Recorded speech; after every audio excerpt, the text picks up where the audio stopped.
In part 3 of our recap of the Metal Gear series, we looked at the events that took place in the first half of Metal Gear Solid 5, The Phantom Pain, the war between Diamond Dogs and XOF, the demise of Skullface, and Venom Snake's acquisition of Metal Gear Sahelanthropus.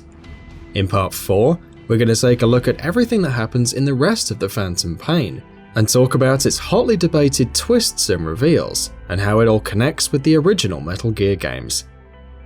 While the first half of The Phantom Pain has a very solid focus in terms of the story it wants to tell, with a clear beginning and a concrete ending, the second half of the game is much more open-ended in nature. You see, it's mostly about tying up loose ends, about answering the several questions and mysteries that the game builds up over the course of its 20 to 30 hours. Chapter 2 of The Phantom Pain begins with Venom Snake going back to locations he's already visited. After successfully completing a handful of these missions, Kaz Miller contacts Snake, telling him that he still doesn't trust Huey and that he wants concrete evidence to prove his innocence, or not, in the destruction of Mother Base 9 years ago one way or another. As such, Snake takes on the mission to sneak back into the base where Huey had originally been working on Metal Gear Sahelanthropus for Skullface. Why? Because, as it turns out, Huey had also kept the AI mammal pod that had housed the boss's AI during the Peace Walker incident in that base. Snake sneaks into the camp and brings the AI pod back to Mother Base, and when he, Ocelot and Kaz open it, they find something they did not expect: Dr. Strangelove's corpse. It's revealed in parts that at that moment and in a part later on, that Huey and Strangelove had been working on Sahelanthropus together. Sahelanthropus couldn't be controlled manually because its cockpit had been designed in such a way that it was too small to fit a full-grown human. Skullface, on the other hand, refused to use an AI to control it, to avoid mistakes made by Coldman with Peace Walker. As such, Huey wanted to use Hal Emmerich, his and Strangelove's son, as an experiment to put him into the cockpit and see if he could pilot it. To protect their son, Dr. Strangelove sent Hal to the USA. This apparently enraged Huey so much that he sealed her inside the AI pod, where she suffocated to death. And while that isn't the end of the depths of Huey's degeneracy, let's move away from the Emmerichs for a while and focus on something else. Because, in its latter half, The Phantom Pain answers a lot of other lingering questions. One of them has to do with a man on fire, and just who the hell he is and what his problem with Big Boss is. As it turns out, the man on fire is none other than Colonel Volgin. No, he did not die at the end of Metal Gear Solid 3, and he only managed to stay alive this long because of his deep desire for revenge against Big Boss. In a mission where Diamond Dogs plan to bring his body back, Venom Snake encounters him once again, and after another fight he's able to subdue him in a much more permanent fashion. However, as soon as Volgin's face is revealed, he realizes that something is off about Venom Snake, and all of a sudden, his thirst of vengeance is vanished. Why this happens is something we'll tackle later on in the video. Another plot thread that gets resolved during the second half of The Phantom Pain is that of Quiet. During an incident on Mother Base, Quiet incurs several injuries, as a result of which several medical tests are conducted on her, including an MRI, and the MRI reveals that she's carrying a strain of the vocal cord parasite. This, as it turns out, is the third and final strain of the English parasite, the one Skullface referred to before dying. During an interrogation/torture sequence involving Miller, Ocelot, Snake, and Quiet, they finally realize why Quiet is as silent as she is, because if she speaks, she will release the vocal cord parasite. Quiet has developed a sense of love and loyalty for Diamond Dogs, and more importantly, Venom Snake during the time she has spent with him. And seeing that she hasn't harmed or killed anybody in that time, even though she clearly had many opportunities to do so, Ocelot and Snake together decide that she is not an enemy. Much to Miller's chagrin, of course. Soon, tragedy strikes once again. Miller informs Snake that there's been another outbreak of the vocal cord parasites in the quarantine zone of Mother Base, and that the vaccine built by Code Talker is having zero effect on the disease this time around. In order to stop the virus from spreading further, Snake is forced to shoot and kill his own men.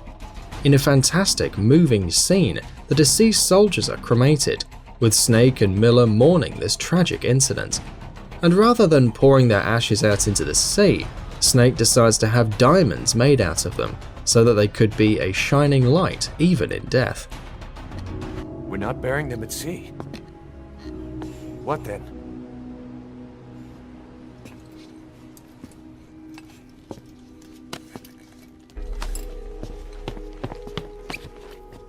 We'll make diamonds from their ashes. Take them into battle with us.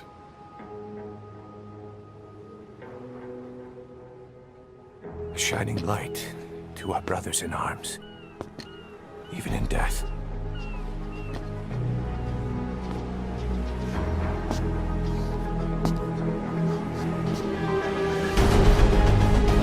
We are Diamond Dogs.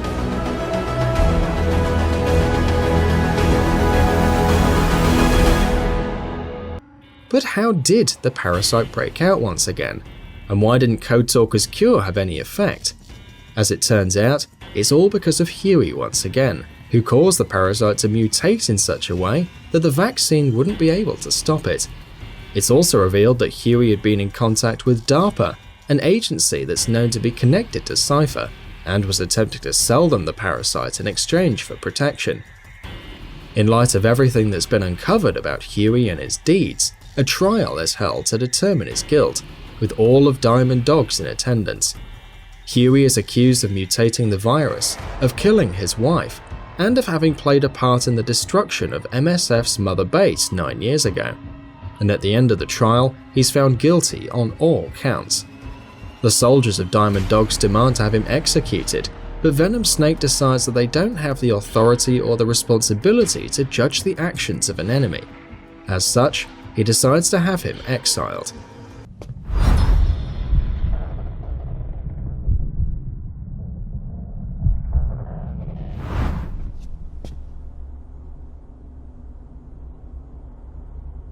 Prepare a life raft. Big enough for one. Food and water too. Boss, He's leaving. he's responsible for all of this! Think of all the men! He didn't lose a damn thing!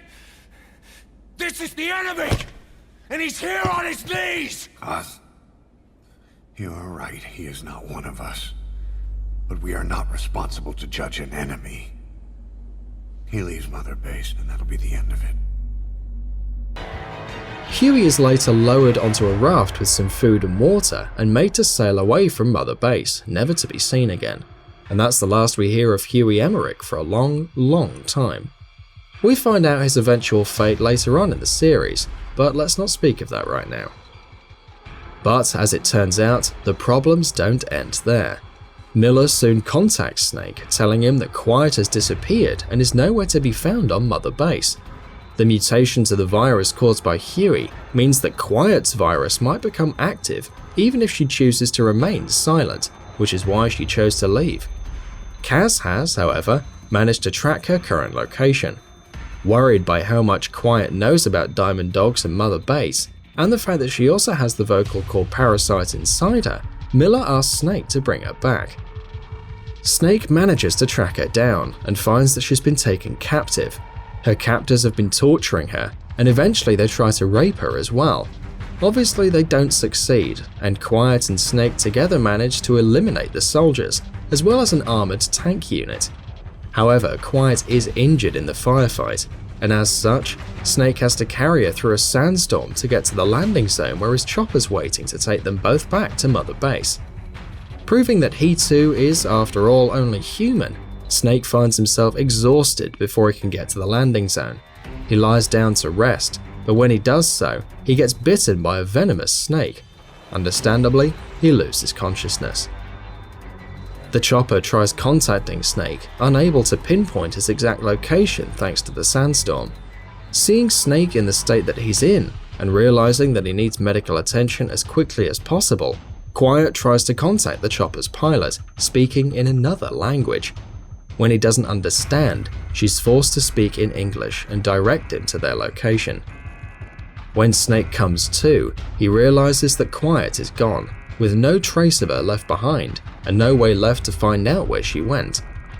She does, however, leave behind a tape with a recorded message on it, in which she tells Snake that Skullface wanted her to infiltrate Mother Base and release the parasite there, but that her gratitude and love for Snake stopped her from doing so, and she voluntarily chose to become permanently mute. Surprisingly enough, that's the last we see or hear of her. Her fate is not known at this stage, although the game's official guide declares her dead. And that's not even it. Remember how the third boy, who was basically in complete control of Metal Gear Sahelanthropus, was tied to the will of Eli, aka Liquid Snake, a child who harbored a deep hatred and resentment towards his father, Big Boss. As it turns out, we haven't heard the last of him.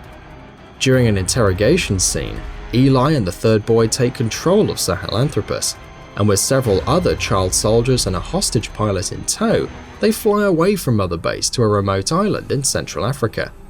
What's more, the third capsule of the parasite that the third boy had kept for himself is also with them. You don't need us to tell you why the entire thing is a massive shitstorm. Venom Snake travels to the island, where he realizes that straggling survivors of XOF have been tracking Sahelanthropus and have followed it to the island as well, with the intention of taking it back for themselves. What's more, the entire island has been completely contaminated by the virus. A three-way fight between Diamond Dogs, Eli, who is piloting Sahelanthropus, and XOF soldiers ensues, at the end of which Snake is finally able to destroy Sahelanthropus. Snake and Eli have a short chat, in which the latter showcases his hate for the former. During the chat, one of the medics realizes that Eli is infected with the vocal cord parasite and he can't be rescued. As such, Snake decides to leave Eli behind, even as the boy shows his hatred for the man. Snake in fact doesn't even show him the mercy of killing him, telling him to finish himself off. This is a rather interesting scene to analyze, because in the entirety of the Phantom Pain, Venom Snake is shown to be as someone who will only use violence as a last resort, and generally has a big heart. He rescued child soldiers, animals, and even let Huey go. The way he leaves Eli to die further increases the hate of Eli towards Big Boss, a plotline that plays a major role later on in the series. Snake's followers leave the island, dropping a napalm bomb on it in order to purge the virus and any possibilities of it spreading further out into the world. However, the third boy appears all of a sudden, and using his psychic powers removes the vocal cord parasite strain from Eli's throat. The bombs fall down, but only after Eli and the third boy make their escape. But that's still not it. Yes, we're saving the best, or the worst, for last. Because there's one final twist, one final massive reveal in the Phantom Pain that we haven't spoken about yet, but it looks like it's finally time. Venom Snake, the man who woke up in the hospital at the beginning of the Phantom Pain, the man whose story we follow all throughout the game, isn't really Big Boss at all. No, he's actually a body double of the legendary warrior. Where is Big Boss? Remember that bandaged patient Ishmael, the man who helped Venom Snake escape from the hospital? That was Big Boss. Venom Snake was actually an MSF medic, the very same medic who was caught in the helicopter blast with Big Boss during Mother Base's destruction 9 years ago. The very same medic who removed the bomb from Paz's stomach. Big Boss, as it turns out, has been in hiding for about 9 years. He's been working on completing his plan, on building Outer Heaven, a true nation without borders, which would be free of personal profits and struggles for supremacy. While it would, when you really get down to it, still only be an army, it would actually be so much more. A nation created to maintain balance and peace in the world, just like the boss imagined it. And while Big Boss is working toward his ultimate goal, Venom Snake is supposed to help him accomplish that by carrying forward and expanding the man's legend. This is precisely why Volgin's thirst for revenge vanished, because he somehow realized that this snake is not Big Boss, but a body double. The MSF medic was put through plastic surgery and hypnotherapy to turn him into a clone of Big Boss. The plan to turn him into Venom Snake was extremely hush-hush, and very few people in the world knew about it, Ocelot and Big Boss himself being two of them. With Venom Snake's hypnotherapy wearing off, he begins remembering the truth. He receives an audio tape from the real Big Boss, who thanks him for saving his life and tells him that Venom Snake is as much Big Boss as he is himself, that the two of them together for the legend of Big Boss. Miller gets to know about this deception, however the game doesn't make it clear when this happens. Miller is left disgusted by this deception and grows disillusioned with Big Boss. He decides to continue playing his role in this ploy, but states that he's only doing so that he can help Venom Snake and Big Boss genetic clones, Solid and Liquid Snake, grow stronger than Big Boss himself, so that one day they can eventually beat him. Ocelot warns him that the day might come when the two twins actually fight each other, and that when that happens, both Ocelot and Miller will have to take sides and end up killing the other. There are, however, still a lot of important story threads that the Phantom Pain resolves. As mentioned in the previous part, Major Zero's health condition is rapidly deteriorating, and in 1977, he visits the real Big Boss in the hospital while he's in a coma. During this one-sided conversation, Zero reveals how poor his health is, and that there's no way any sort of treatment will help him.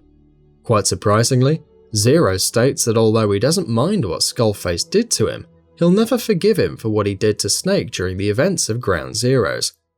Zero only wants Snake to be on his side, and never actually wanted to kill the guy or for them to be enemies. In light of his health, Zero also decides to take serious actions with regards to Cypher and its future, and all we will say right now is that the use of AI plays an important role. While he will no longer be in a state to do anything but, well, breathe, he still wants to fulfill his interpretation of the will of the boss. We'll speak about this later on in this series. The ending of The Phantom Pain showcases the following quote: "There are no facts, only interpretations." As such, moving forward, we're going to delve a little bit into the realm of interpretation, ambiguous and open-ended as the ending is. One of the scenes in the game which is open to interpretation more than most is the one after Venom Snake finds out that he's a body double of Big Boss, and he's looking at himself in the mirror.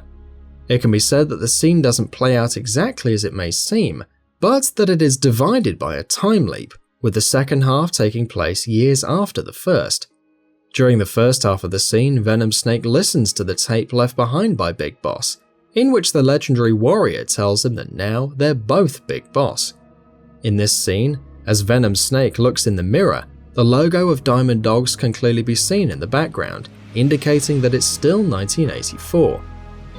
After he accepts the title of Big Boss, episode 51 takes place, and since Venom Snake that had a big heart is now dead, he leaves Eli to die. In fact, he's so happy with this decision to leave him that he looks himself in the mirror of the departing helicopter, smiling at the demon he's become. However, there are still traces of the old Venom Snake left in him. After acquiring the boss's bandana that the real Big Boss threw away during the ending events of Peace Walker, Venom Snake, aka Phantom Big Boss, now wants to rid the world from nukes. This is where the Phantom Pain's metagame in the form of fobs comes into the picture. After we, the players, will manage to trigger the nuclear disarmament event, Phantom Big Boss manages to rid the world from every nuke. This once again beautifully ties in with the setting of the original Metal Gear games, where the world has been freed from the nuclear threats. In many ways, Venom Snake was the only one besides Solid Snake to understand the boss's true will. This is something that he reveals later in a monologue. During this entire time, Venom is in cahoots with Big Boss, and for the next 11 years, he keeps on building Outer Heaven with external but secret support from Big Boss. Unbeknownst to Venom Snake, Big Boss is also building his real Outer Heaven in Zanzibar. Once Venom's Outer Heaven is complete, Big Boss returns to the United States and forms the Foxhound unit. And this is where the first interpretation of the ending ends. The second ending begins with Venom flipping the cassette tape. The words Operation Intrude N313 are written on the back. What is it? It's essentially a death message, indicating that Venom's role as Big Boss is over, and now it's time to face Solid Snake. This makes him upset, since he now understands that Big Boss only used him, and after Venom punches the mirror, the logo changes to that of Outer Heaven. This suggests that by this time, a number of years have passed, taking the story forward to 1995, i.e. the events of the original Metal Gear. During the pre-release period of the Phantom Pain, Hideo Kojima was hyping the game as a missing link to the original Metal Gear, and how it showcases men turning into demons. The game does indeed show the downfall of Big Boss, not in the way most Metal Gear fans expected, but it shows the degeneration of Big Boss's ideals in a rather indirect way. Just like Big Boss felt he was betrayed by his nation when he was manipulated into eliminating the boss during MGS3, he too took one of his best men and turned him into a pawn for himself. The world would never know the deeds and actions of the boss and all the great things she did. And that is exactly what will happen with Venom Snake too. The man is a phantom. Everything he does is in a way non-existent to an extent. His entire legend and accomplishments now belong to Big Boss. In a way, he betrayed us, the players, because according to Kojima, we are all Phantom Big Boss.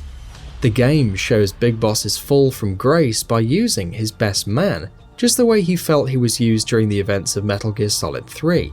He is a demon now, a person who shows no remorse whatsoever for using his best man to meet his own needs. And that's it for part 4. We'll be posting part 5 soon, and with it, the introduction of Solid Snake to the story, so stay tuned to GamingBolt.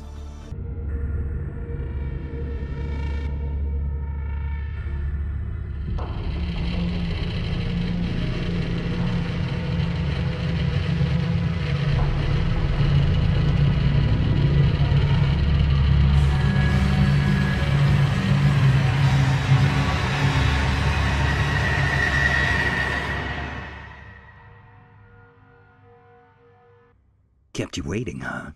And that'll be about it for this one. If you guys like what we're doing at GamingBolt, please consider subscribing to our channel, and I'll see you guys on the next video.